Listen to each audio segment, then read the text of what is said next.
वितृष्णा। माँ पापा लौट आए हैं। खाना खाते हुए मैंने सूचना दी। अच्छा, इनकी ठंडी प्रतिक्रिया थी। चाचा को भी साथ लेते आए हैं। किस लिए? अकेले छोड़ते नहीं बनाओगा, तभी तो तेरी के बाद भी महीना भर तक रुक गए थे। इन्होंने कोई जवाब नहीं दिया, चुपचाप खाना खाते रहे। हम लोग कलवल जाकर मिल आए। मेरे स्वर में अनुनय था। कलवल तो मुश्किल है, संडे को देखते हैं, उन्होंने विषय समाप्त करते हुए कहा। मेरे लिए संडे तक प्रतीक्षा करना बहुत मुश्किल था, इसलिए मैं अगले दिन दोपहर को चली गई। चाची की 13वीं पर देखा था। उस तुलना में चाचा बहुत थके से लगे। स्वाभाविक भी था। इस उम्र में जीवन साथी का एकाएक बिछड़ जाना पति पत्नी दोनों पर ही भारी पड़ता है। फिर इन लोगों के तो कोई संतान भी नहीं है जिसके पास जाकर अपना दुख हल्का कर सके। माँ पापा इसलिए तो वहाँ से निकल नहीं पा रहे थे। इतने बड़े घर में चाचा को अकेले छोड़ने का उनका मन नहीं हो रहा था। शायद इसीलिए उन्हें साथ लेकर आ गए थे। दोपहर को सारा काम निपटा कर गई थी, पर बच्चों से पहले घर लौटना भी था, इसलिए उस दिन ज़्यादा देर बैठ नहीं पाई। बस उन दोनों को देखकर लौट आई। सोचा रविवार को इनके साथ जाऊंगी, तब आराम से बातें होंगी। रविवार की दोपहर संजू सीमा ही अचानक आ गए। मुझे थोड़ा आश्चर्य हुआ। राखी, भाई दूज या बच्चों के जन्मदिन छोड़ दें तो इन लोगों का आना कम ही हो पाता है। नौकरी का बहाना तो खैर है ही। मैं ही माँ पापा के लिए बीच बीच में चक्कर लगाती रहती हूँ। जब भी ये लोग आते हैं, सीमा शिकायतों का पिटारा खोलकर बैठ जाती है। सास ससुर की सेवा करते करते वह कितना पस्त हो चुकी है, वह जताना वह कभी नहीं भूलती। और अब तो घर में एक और व्यक्ति का इजाफा हो गया है। बेचारी कितनों की सेवा करेगी। मैं मानसिक रूप से सब कुछ सुनने के लिए तैयार ही थी। उसने भी जरा सा भी समय नहीं गंवाया और शुरू हो गई। उसकी नौकरी, बच्चों की पढ़ाई, छोटा सा घर, घर में 3-3 बुजुर्ग, समस्याओं का अंत नहीं था। पापा एक बार हमसे पूछ तो लेते। संजू ने पहली बार मुंह खोला। वैसे बात उसकी ठीक ही थी। मैं चाचा को अपने पास ले आती हूँ। मैंने अपनी तरफ से समस्या का समाधान किया। नहीं दीदी, अभी उन्हें आए हफ्ता भी नहीं हुआ है, वे क्या सोचेंगे? इससे तो बल्कि तुम एक काम करो, संजू ने गला साफ करते हुए कहा। तुम माँ पापा को थोड़े दिन अपने पास बुला लो, उन्हें चेंज भी हो जाएगा और हम लोग चाचा को ठीक से रख पाएंगे। तभी तो उनकी ढंग से सोने की व्यवस्था भी नहीं हो पाई है। बेचारे ड्राइंग रूम में दीवान पर सोते हैं। मैंने श्रीमान जी की ओर देखा। इस प्रस्ताव पर उनकी सहमति आवश्यक थी, पर वे टीवी पर मैच देखने में मशगूल थे। ऐसी फालतू बातों की ओर ध्यान देने की उन्हें फुर्सत नहीं थी। मैं अच्छी तरह जानती थी कि टीवी देखने का कितना भी नाटक कर लें, कान उनके हमारी बातों पर ही थे। इसका प्रमाण तुरंत मिल गया। संजू सीमा को विदा कर मैं जैसे ही घर में दाखिल हुई, ये बोले, तुम्हारे भाई भाभी बड़े शातिर हैं। मतलब? जैसे ही सोने का अंडा देने वाली मुर्गी हाथ आई, माँ बाप को देश निकाला दे दिया। कैसी बातें कर रहे हैं? ठीक ही तो कह रहा हूँ। माँ बाप को तो पूरा निचोड़ लिया है। अब उनके पास कुछ नहीं है तो रवाना कर दो। चाचा के पास माल टाल है, उनके आगे पीछे भी कोई नहीं है, अब उन्हें निचोड़ेंगे। तभी तो तुम्हारा प्रस्ताव उन्हें मान नहीं हुआ। सोच रहे होंगे दीदी सारी मलाई ना गटक ले, हम टापते ही रह जाएंगे। वे बेचारे क्या जाने, उनकी दीदी में इतने गट्स होते तो क्या बात थी। उनका इशारा मैं समझ गई, बस चुप लगा गई। बेकार बहस बढ़ाने से क्या फ़ायदा होता। पापा का एक सपना था, रिटायरमेंट के बाद वे गांव लौट जाना चाहते थे। इसीलिए गांव के पुराने पुश्तैनी घर को ठीक ठाक करने का उन्होंने प्लान बनाया। संजू को पता लगते ही वह दौड़ा दौड़ा गया। बोला, पापा यहाँ पैसा फेंकना बेकार है। आप यहाँ कितने दिन रह पाएंगे? यहाँ ना मेडिकल फैसिलिटी है, ना ट्रांसपोर्टेशन है, ना ढंग के लोग हैं, ना लाइब्रेरी। 4 दिन में ऊब जाएंगे आप। इससे तो अच्छा है हम लोग शहर में ही बड़ा सा मकान ले लें, सब लोग साथ में रह लेंगे। संजू की बात शायद पापा नहीं मानते, पर माँ ने भी बेटे का साथ दिया। उन्हें अब पोते के साथ, बेटे बहू के साथ रहने का मन था। फिर मैं भी इसी शहर में थी। दोनों बच्चे आंखों के सामने रहेंगे, माँ को और क्या चाहिए। आखिर पापा ने हथियार डाल दिए। इतने सालों तक सरकारी क्वार्टरों में रहने के बाद फ्लैट में रहना उन्हें रास नहीं आ रहा था, पर उतने से पैसों में स्वतंत्र घर की कल्पना भी नहीं की जा सकती थी। श्रीमान जी अब बहुत भुनभुनाए थे। पुश्तैनी जायदाद में बेटी का भी बराबर का हिस्सा होता है, यह बात मैं भी जानती थी, पर गांव के उन पुराने मकान के कितने मिलेंगे मुझे पता था। उस छोटी सी रकम में हिस्सा बटाने का मन नहीं हुआ। आखिर संजू मेरे माता पिता के लिए ही तो बड़ा घर ले रहा था, पर मेरे इस अपराध को ये कभी क्षमा नहीं कर पाए। पापा को अपने घर आने के लिए राजी करना एक टेढ़ी खीर थी। वे तो प्रस्ताव सुनते ही भड़क गए थे। ये मेरा घर है, इसमें मेरा पैसा लगा है, मुझे यहाँ से कोई नहीं निकाल सकता, और मोनू को यहाँ मैं अपनी जिम्मेदारी पर लाया हूँ, तो उसकी सुख सुविधा का ख्याल रखना भी तो आपकी जिम्मेदारी है।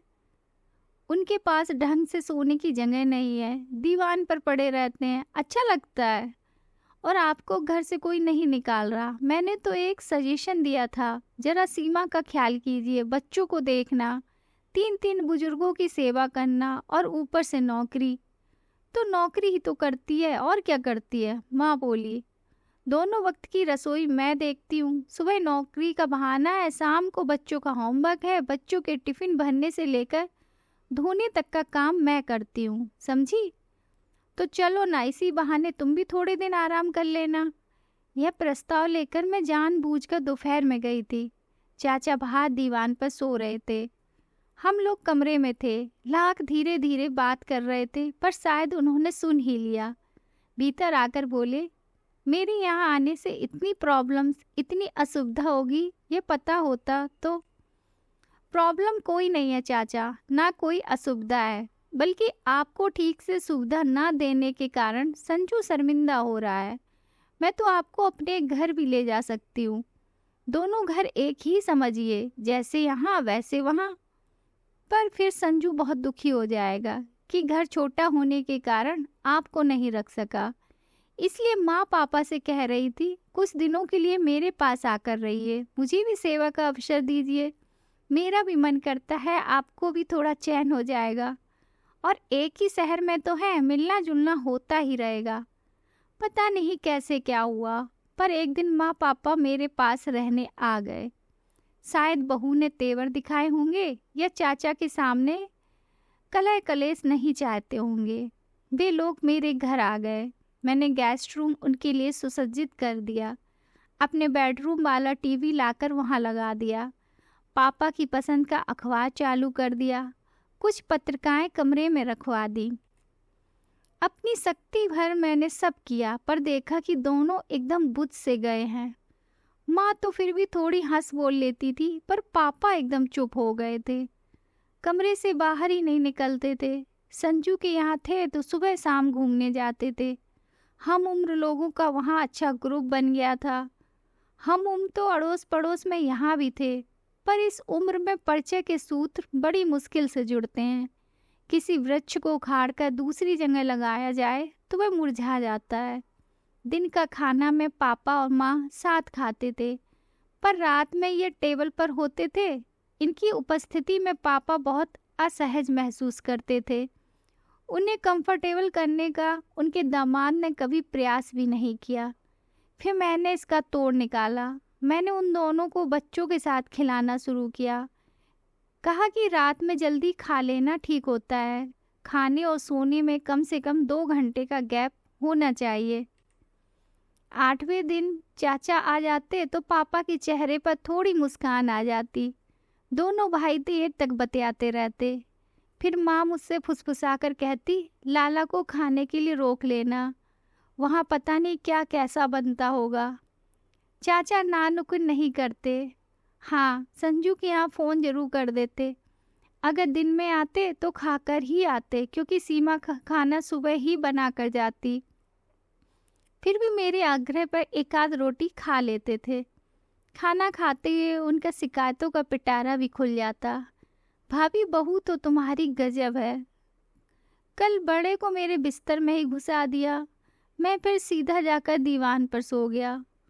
सनी हम दोनों के पास ही सोता था ना, माँ बताती। दरअसल संजू के पास 2 ही बेडरूम है, इसलिए एक बच्चा माँ पापा के साथ सोता था, पर चाचा को इसकी आदत थोड़ी ही है। कभी कहते तुम्हारी बहू ने मुझे क्या मास्टर समझ लिया है। ऐसे रात को बच्चों को कॉपी किताब देकर भेज देती है। पहले होमवर्क वही करवाती थी ना, अब रसोई में लगना पड़ता होगा तो समय नहीं मिलता होगा। रसोई तो वो जैसे बनाती है ठीक ही है, मैं तो हैरान हूँ भाई साहब कैसे खा लेते थे।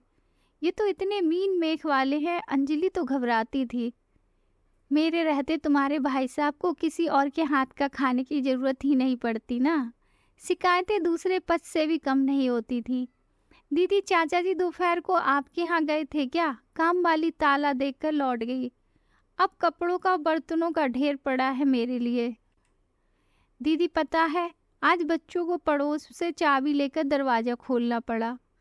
दीदी, कल रात हम पिक्चर जा रहे थे, चाचा जी ने कहा बाहर से ताला डालकर जाना। मैं आधी रात को उठकर दरवाज़ा नहीं खोलूँगा। सुनकर मुझे बहुत मज़ा आता। देवी जी को माँ बाप की अहमियत का अब पता चलेगा। उनके भरोसे दोनों कितने निश्चिंत थे। ना घर की फिक्र थी ना बच्चों की। मैं सोच रही थी ब्रेकिंग पॉइंट बस आने ही वाला है। उससे पहले ही एक दिन चाचा सूटकेस सहित घर में दाखिल हुए। कहीं ये रहने तो नहीं आ गए। श्रीमान जी की प्रतिक्रिया की कल्पना से ही मुझे डर लगने लगा। पर चाचा ने मुझे ज़्यादा देर तक पसोपेश में नहीं रखा। मुझसे एक गिलास पानी मंगवाकर पिया। फिर माँ पापा के चरण छूकर बोले, कुछ दिनों के लिए घर जा रहा हूँ। एकदम कैसे? लौट कर बताता हूँ, उन्होंने कहा और बाहर खड़ी ऑटो रिक्शा में जाकर बैठ गए। माँ की तो जान ही सूख गई। ये एकदम कहाँ चल दिए? किसी ने कुछ कह तो नहीं दिया? बड़े चाव से हम लोग उन्हें लेकर आए थे, पर अब खुद ही शरणार्थी बन गए। क्या करें? माँ प्लीज़ अपने आप को शरणार्थी मत कहो। तुम कहीं सड़क पर नहीं पड़ी हो, अपनी बेटी के घर में हो जो तुम्हें आदर मान से लेकर आई है। और रही चाचा की बात, तो वो बोले ना कि लौट कर बताता हूँ, तो इसका मतलब है वे वापस आएंगे। घर बार एक बार देखने गए होंगे। उनके इस आकस्मिक प्रस्थान से संजू सीमा भी परेशान हो गए थे। सीमा तो बार बार मुझसे उनका प्रोग्राम पूछती। जैसे जैसे दिन बीत रहे थे उसका धैर्य समाप्त होता जा रहा था। एक दिन बोली, दीदी मैं सोचती हूँ मम्मी पापा को घर पे ले आऊँ। कब तक चाचा जी की राह देखेंगे? और इस बीच अगर चाचा आ गए तो उन्हें आप रख लेना। मैंने एक वाक्य महीनों से रट रखा था, वह फौरन उसे सुना दिया। सीमा, मेरे माँ बाप को तुमने क्या फुटबॉल समझ रखा है, जो उन्हें जब चाहोगी जिधर चाहोगी लुढ़का दोगी? ये बात उसके मुँह पर फेंक कर मुझे इतना हल्का महसूस हुआ। उसका मुँह जरूर सूज गया होगा मेरी बला से। एक दिन हमारी प्रतीक्षा का अंत हुआ। चाचा मिठाई का पैकेट लेकर पधारे। माँ पापा को प्रणाम करके मुझसे बोले, जमाई राजा घर में है ना, बुलाओ भाई, दोनों को जोड़े से निमंत्रण दूंगा। ऑफिस से लौटकर ये फ्रेश होने गए थे। शायद उन्हें चाचा की बुलंद आवाज़ वहीं सुनाई दे गई थी। वॉशरूम से निकलते हुए बोले, तुम्हारे चाचा जी फिर से शादी वादी कर रहे हैं क्या? कैसी बातें कर रहे हैं? प्लीज़ जल्दी से कपड़े बदल कर बाहर आइए। जमाई राजा के ड्राइंग रूम में आते ही चाचा उठ खड़े हुए। नाटकीय ढंग से उन्होंने हम दोनों के हाथ में मिठाई का डब्बा पकड़ाया और हाथ जोड़कर कहा, आपके शहर में एक छोटा सा आशियाना ले लिया है। रविवार को छोटी सी पूजा रख ली है ताकि गृह प्रवेश की रस्म हो जाए। तुम लोग और संजू का परिवार, बस इतने ही लोग रहेंगे। अभी बहुत लोगों को तो मैं जानता भी नहीं हूँ। हम लोगों को आश्चर्य तो हुआ, पर हमने बधाई देने में कोई कंजूसी नहीं की। चाय पीते हुए चाचा ने कहा, भाभी और भाई साहब को साथ लेकर जाता हूँ। सब कुछ इन्हीं को करना है, मुझे तो कुछ आता जाता नहीं है। और मैंने देखा भाई साहब और भाभी अपनी अपनी सूटकेस लेकर एकदम तैयार खड़े थे। शायद उन्हें पहले से सूचना मिल गई होगी। माँ पापा के जाते ही घर एकदम सूना हो गया। घर में दो प्राणी कम हो जाते हैं तो खालीपन तो व्याप्ता ही है। पर मेरे उदास होने का कारण यह था कि मैं जानती थी कि वे दोनों अब लौटकर यहाँ नहीं आएंगे। चाचा के अपने घर जाने के बाद संजू सीमा उन्हें घर ले जाएंगे। शहर के बाहर सीमेंट का जंगल उगाया था। उन्हीं कॉलोनियों में से एक में चाचा ने नया फ्लैट था। 2 BHK सुंदर था। बाहर गैलरी थी, भीतर वॉशिंग स्पेस थी, वेट गैलरी थी। खास बात यह थी कि बिल्डिंग में लिफ्ट की सुविधा थी। चाचा अपने साथ पुराने सेवक को ले आए थे और गृहस्थी का सामान भी। माँ ने लगन के साथ मिलकर 2 दिन में घर ठीक से जमा लिया। 2-3 बक्से अब भी खुलने को बाकी थे, पर जरूरत का सामान सब निकल आया था। माइक्रो से लेकर फ्रिज तक रसोई में हर चीज मौजूद थी। चाचा शायद जाने से पहले सारा इंतजाम कर गए थे, क्योंकि हर कमरे में AC लग गया था, हर बाथरूम में गीजर फिट था, पलंग भी नए लग रहे थे। माँ ने अपना वाला कमरा तो ऐसे जमा लिया था जैसे हमेशा यहीं रहना है। चाची बहुत शौकीन थी। उनकी पसंद भी बहुत ऊंची थी। उनकी क्रॉकरी, बर्तन, पर्दे, चादरें सब आला दर्जे के होते थे। सीमा हर चीज को छूकर और उलट पुलट कर देख रही थी। मन ही मन कीमत का अंदाजा लगा रही थी। पूजा अच्छे से संपन्न हो गई। खाना भी बहुत अच्छा था। बहुत दिनों बाद माँ को रसोई का एकदम राज मिला था। किसी का अंकुश नहीं था, इसलिए उन्होंने बहुत मन लगाकर खाना बनाया था। खाने के बाद हम सब हॉल में बैठकर गपशप कर रहे थे कि एकाएक सीमा ने पूछा, मम्मी जी, ये सब समेटने में आपको 1 आध दिन तो लग ही जाएगा ना? मैं आप लोगों को लेने परसों आ जाऊं या चाचा जी छोड़ देंगे? ये लोग अब कहीं नहीं जाएंगे, चाचा ने निर्णायक स्वर में कहा। हम तीनों बूढ़े प्राणी यहीं रहेंगे और ये चौथा बूढ़ा लखनलाल हमारी सेवा करेगा। क्षण भर को हॉल में चुप्पी छा गई। यह प्रस्ताव हम सबके लिए एकदम अप्रत्याशित था। बड़ी देर बाद संजू की आवाज़ निकली, चाचा, ये अचानक? अचानक नहीं बेटे, बहुत दिनों से प्लानिंग कर रहा था। भाई साहब की इच्छा थी कि अब उन लोगों के साथ रहूं। मुझे यह प्रस्ताव अच्छा लगा था, इसलिए मैं उनके साथ चला आया। मैं यहाँ आकर देखा कि यहाँ किसी भी घर में हम तीनों एक साथ नहीं रह सकते, इसलिए अलग आशियाना बना लिया। सीमा एकदम बोल उठी, इससे तो अच्छा था चाचा जी, आप हमें एक बड़ा सा घर दिलवा देते, फिर सब लोग आराम से साथ रह लेते। नहीं बेटा, इतने दिनों में एक बात अच्छी तरह जान गया हूँ कि मैं हर कहीं एडजस्ट नहीं हो सकता। मेरी आदतें बिगड़ चुकी हैं। घर में सबसे छोटा था, इसलिए पहले तो माँ ने खूब लाड़ किए, फिर भाभी आई तो उन्होंने भी मेरे नखरे उठाए। रही सही कसर तुम्हारी चाची ने पूरी कर दी। बच्चे थे नहीं तो सारा प्यार दुलार मुझ पर ही उड़ेल दिया, बिल्कुल बर्बाद कर दिया मुझे। अब इस उम्र में मैं अपने आप को बदलना नामुमकिन है, इसलिए मैं यहीं ठीक हूँ और तुम इसे भी अपना ही घर समझो।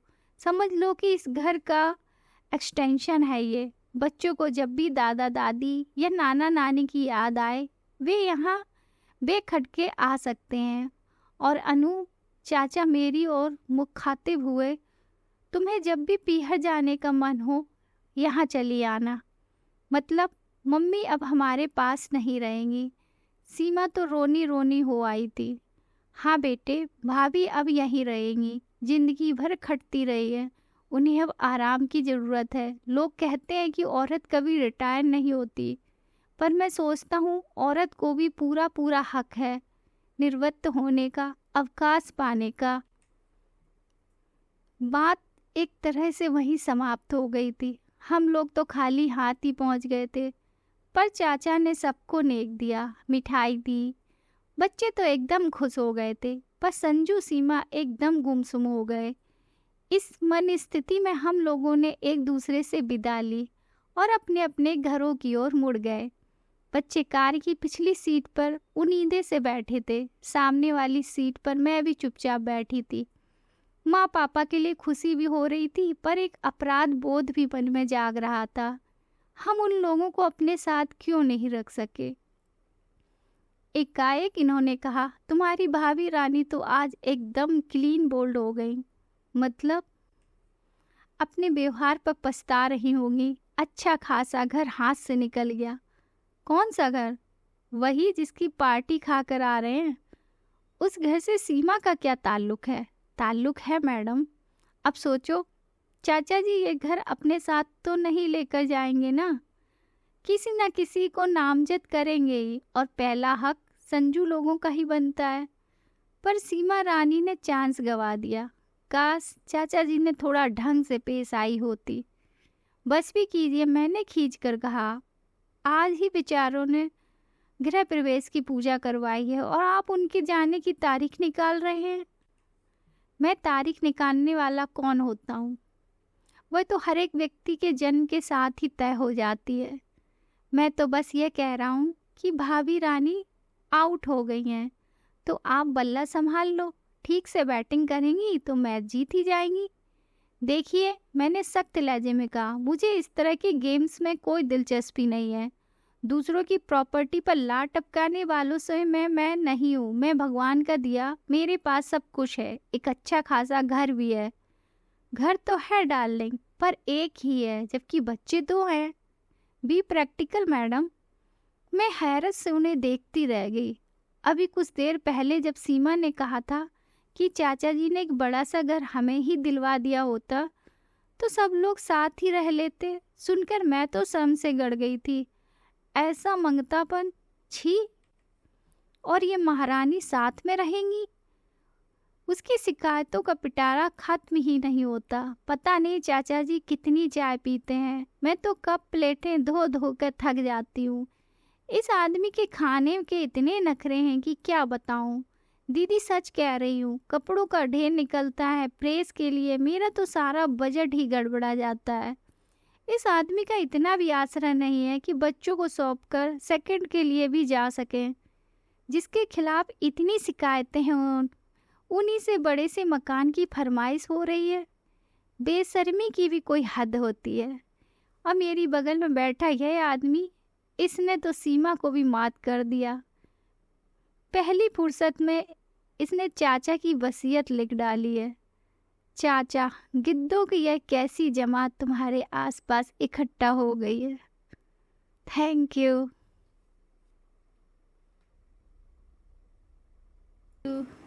अगर आपको हमारी ये कहानी पसंद आई तो please like, share and subscribe ज़रूर कीजिएगा, ताकि मैं आपको और अच्छी अच्छी कहानियाँ सुना सकूं।